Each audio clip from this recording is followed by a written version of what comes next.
আইনগত যে ব্যাখ্যাটা দেওয়া হচ্ছে এটা সঠিক না, এটা ভুল। এই ব্যাখ্যা যদি তারা দেন তাহলে তারা পঞ্চম সংশোধনী মামলার জাতাকলে নিজেদেরকে আবার ফেলার ব্যবস্থা করছেন। কোন পিছুটানের কারণে আমাদের দেওয়া হা ভোটকে নিগেট করে দিয়ে ভিন্ন একটা জিনিসকে চেপে ধরতে হচ্ছে? যা হচ্ছে এটা কিন্তু আসল ঘটনা না, পিছনে কি কারণে এটা হচ্ছে এটাই আসল ঘটনা। এই কারণটা খুঁজবেন। কি কারণে হোম মিনিস্টার এত অ্যাক্টিভিটি দেখাচ্ছেন? কি কারণে ল মিনিস্টার এত চুপ আছেন? কি কারণে ল মিনিস্ট্রির ফাংশন আরেক মিনিস্ট্রিকে পালন করতে হচ্ছে? কি কারণে একজন ব্যক্তির 25 দিন 30 দিন আগে দেওয়া কমিটমেন্ট 30 দিন পরে 180 ডিগ্রি অ্যাঙ্গেলে পরিবর্তন হয়ে গেছে?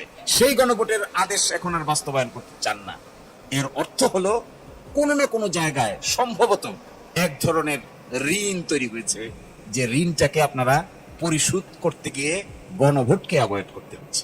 4 কোটি 5 কোটি লোক এর পক্ষে রায় দিয়েছে, এটাকে অ্যাভয়েড করতে হচ্ছে কোন ঋণের কারণে? কোথায় নাকে খত দেওয়ার কারণে 4 কোটি 5 কোটি লোকের ভোটকে অ্যাভয়েড করতে হচ্ছে। আর না হলে জনগণের দল বলেন, আপসহীন নেত্রীর দল বলেন, শহীদ প্রেসিডেন্ট জিয়া রহমানের দল বলেন, বর্তমান তারেক রহমান সাহেবের দল বলেন, প্রাইম মিনিস্টার, কোথাও এক জায়গায় মানুষের দলেই যদি বলেন, মানুষের ভোটের কথাই যদি বলেন, তাহলে 5 কোটি লোকের ভোটকে যদি অ্যাভয়েড করে বিশেষ কোন জিনিস অ্যাচিভ করতে চান, তখন একজন রিজনেবল মানুষ এই প্রশ্ন উত্থাপন করবে, 5 কোটি লোকের চাইতেও বেশি গুরুত্বপূর্ণ এজেন্ডা, আইডিয়া, চিন্তা কোন জায়গায় লুকায়িত আছে যা 5 কোটি লোকের চাইতেও বেশি গুরুত্ব? এই 180 ডিগ্রি অ্যাঙ্গেলে ঘুরে যাওয়ার পিছনে যদি কোনো বৃহত্তর শক্তি বা গ্রুপ এর উপরে আসর বিস্তার করে থাকেন, আর সেটা আপনাদের নির্ভরতা হয়, তাহলে ওই নির্ভরতা সময়ের প্রেক্ষাপটে বাংলাদেশের বৃহত্তর জনশক্তির বাইরে গিয়ে আপনাদেরকে অবস্থান নিতে হবে। একটা ফ্যামিলি কার্ড আপনি দিলেন কি দিলেন না, এটা একটা টাকা পয়সার ব্যাপার, কিন্তু জুলাই সনদ বাস্তবায়ন কেন্দ্রিক যে অভ্যুত্থানের বৃহত্তর শক্তিগুলো, তাদের মধ্যে যদি অনাস্থার পরিবেশ তৈরি হয়, এটা ওই শীত কেটে চুরিতে ঢোকার পরে মালপত্র নিয়ে দরজা ভাঙে বাইর হওয়ার অবস্থার একটা দশা এখানে দেখা দিতে পারে। আমি এই মামলাটা হওয়ার পরে সরকারপন্থী বড় বড় আইনজীবীর সঙ্গে দেখা করেছি। দেখা করে আমি জিজ্ঞেস করেছি, আপনি কি জানেন এই মামলা হয়েছে? কই না, আমাদেরকে কেউ তো কনসাল্ট করেনি। আরেকজনকে জিজ্ঞাসা করলাম, এটার সঙ্গে কি আপনি আছেন?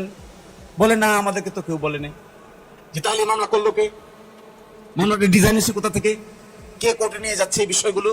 কই যারা করছে তাদের সাথে যোগাযোগ করেন। আমি 100% শিওর সরকারের মধ্যে এই ধরনের মামলা মোকদ্দমা কেন্দ্রিক জুলাই সনদকে ঝুলিয়ে দেওয়ার ব্যাপারে এক ধরনের কোঅপারেশন এবং কোঅর্ডিনেশনের অভাব আছে। বিশেষ কোয়ার্টার বিশেষভাবে এই জুলাই সনদ বাস্তবায়নের ক্ষেত্রে সঠিক পথ অবলম্বন করা হোক, এটা না আছে কারো কারো ব্যক্তিগত খায়েশ কিংবা চিন্তা ভাবনার বহিঃপ্রকাশ আধিপত্যবাদের মতো আমাদের উপর চাপিয়ে দেওয়ার এক ধরনের বাস্তব নমুনা দেখা যাচ্ছে। তো আমি অনুরোধ করব, আমাদের সকলের দায়িত্ব হবে পার্লামেন্টের ভিতরে এবং বাইরে। এখনই মনে হয় সরকার দলীয় পার্লামেন্টারিয়ানরা, বিরোধী দলীয় পার্লামেন্টারিয়ানরা পার্লামেন্টে বসে মিটিং করছেন। ভিতরে এবং বাইরে আমাদের সকলের, আর কোর্টের ভিতরে তো আমরা আছি, যতটুকু আমাদের জীবন আছে, যত সময় আমাদের নিঃশ্বাস আছে, ততক্ষণ পর্যন্ত জুলাই সনদ আইনের দৃষ্টিকোণ থেকে অসাংবিধানিক ঘোষণা করে দিতে পারবে, এর বিরুদ্ধে যত ফাইট করতে হয় আমরা শেষ পর্যন্ত ফাইট চালাই যাবো ইনশাআল্লাহ। আর এর বাইরে এখানে যারা নেতৃবৃন্দ আছেন, বড় বড় রাজনৈতিক দল এবং বাংলাদেশের বড় বড় উলামায়ে কেরাম, তাদের প্রতি আমার অনুরোধ থাকবে, এনসিপি এখানে মনে হয় আসে নাই, সকলে মিলে এই জিনিসটাতে কখনোই ছাড় দেওয়া ঠিক হবে না। এটা এমন, লাস্ট কথাটা হলো আমার, এটা সাংবিধানিক সংকট তৈরি তারাই করছেন। আচ্ছা বলেন, গণভোট যে অনুচ্ছেদে আছে, একই অনুচ্ছেদে একই দিনে জাতীয় সংসদ নির্বাচন অনুষ্ঠিত হবে, এই কথা বলা আছে। তো গণভোট অস্বীকার করলে জাতীয় সংসদের নির্বাচনের কি হবে? আসলে কি এই জিনিসটা ওনারা চিন্তা করছেন না? নাকি আসলে অতি চিন্তা করতে গিয়ে আমার কাছে মাঝে মাঝে মনে হয় এটা কি কম বোঝার ফল নাকি অতি বোঝার ফল? এই দুইটার মাঝখানে উত্তরটা এরকম আসে যে মনে হয় এটা সম্মিলিত কোনো বোঝ জ্ঞানের ফল না। যদি সম্মিলিত কোনো বোঝ জ্ঞান হইতো, কনসালটেশন হইতো, আলোচনা হইতো, থ্রেড বেড ডিসকাশন হইতো, তাহলে অন্তত এই ধরনের পদক্ষেপ নিতে পারার কথা নয়। তো এই জন্য আমাদের সকলের দায়িত্ব হবে এই জুলাই সনদ বাস্তবায়নের জন্য সাংবিধানিক যে সমস্ত বাধা নিষেধ আছে, এই বাধা নিষেধকে ওনারা যেভাবে ব্যাখ্যা করছেন, এই ব্যাখ্যা থেকে বেরিয়ে আসতে হবে। এটা সঠিক ব্যাখ্যা না। আমরা তো এখানে দেখতে পাচ্ছি অনেকেই ঐক্যমত্য কমিশনে ছিলেন। যেদিন গণভোটের সিদ্ধান্ত হয় সেদিন সকলে খুশি হয়ে একসাথে উঠেছে, কোলাকুলি করে একসাথে উঠেছে, এবং সেই দিনটা ছিল সবচেয়ে আনন্দের দিন। আমার ধারণা সবাই একজন আরেকজনকে জড়িয়ে ধরেছে, বিএনপি এগ্রি করেছে গণভোট আমরা যাব।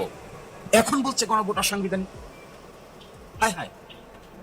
এবং ওইটা টেলিভিশনে রেকর্ড করা আছে, আপনারা কেউ যদি সুযোগ থাকে ওই টেলিভিশনের রেকর্ডটা একটু দয়া করে রিমাইন্ড করবেন, এবং কে প্রস্তাব দিয়েছে, কারাই প্রস্তাব সমর্থন করেছে ওখানে দেখতে পাবেন।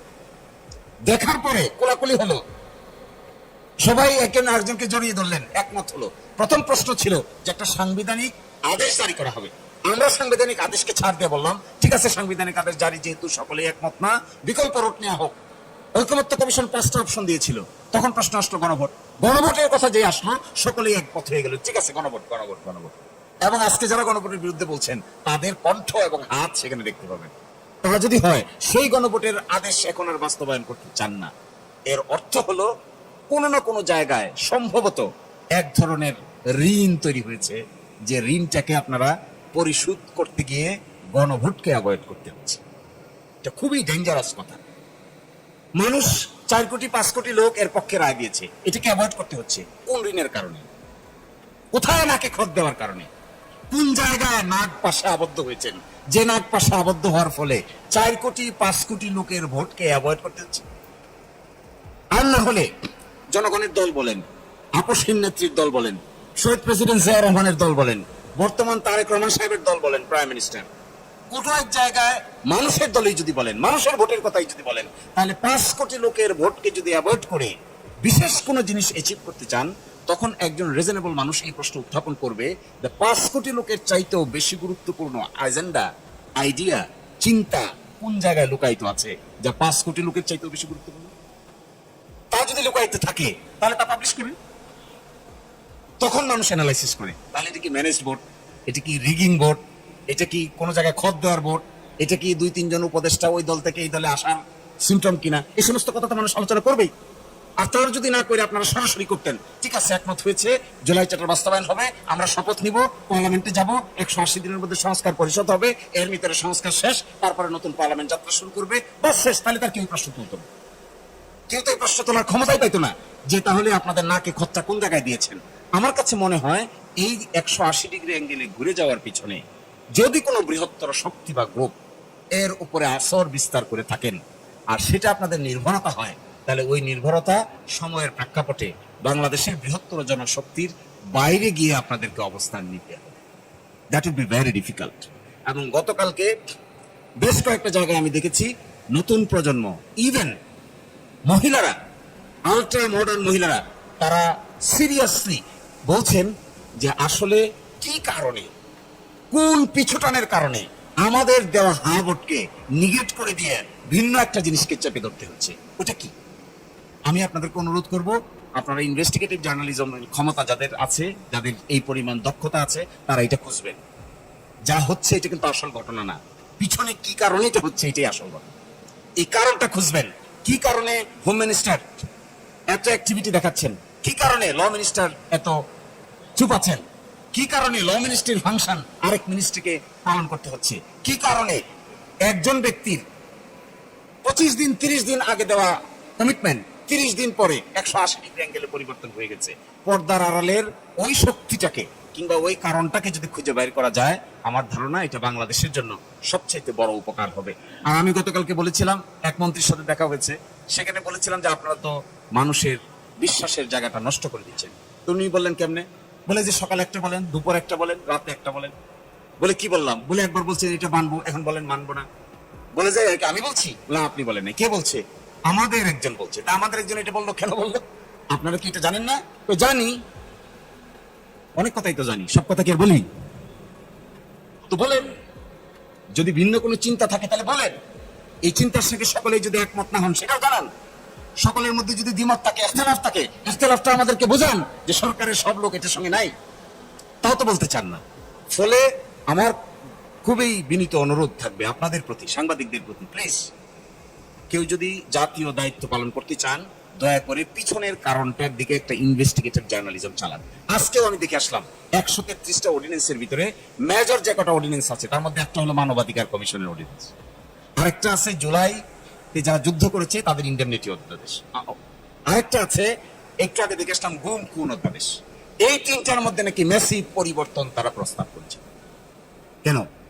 আমরা আলাপ আলোচনা করে অন্তর্বর্তীকালীন সরকারের সময়ে মানবাধিকার কমিশন প্রতিষ্ঠা করে এর ভিতরে এত কিছুকে দায়িত্ব দিয়ে রিফর্ম আকারে আনা হয়েছে। এগুলো পরিবর্তন করে আবার সরকারের কাছে নিয়ে গিয়ে সরকারের অনুগত মানবাধিকার কমিশন করবেন। তাহলে কি হলো এই রিফর্মে? কি অর্থ হলো এই বিপ্লবের? কি মানে হলো এই অভ্যুত্থানের? এবং এইগুলো করতে গিয়ে আপনারা আবার আস্থা হারাতে পারেন। এই বক্তব্য রাজনৈতিক বড় বড় নেতৃবৃন্দ আছেন তারা দিবেন। আমি মনে করি আইনগত যে ব্যাখ্যাটা দেওয়া হচ্ছে এটা সঠিক না, এটা ভুল। এই ব্যাখ্যা যদি তারা দেন তাহলে তারা পঞ্চম সংশোধনী মামলার জাতাকলে নিজেদেরকে আবার ফেলার ব্যবস্থা করছেন। এটা সঠিক হচ্ছে না। সবাই ভালো থাকবেন।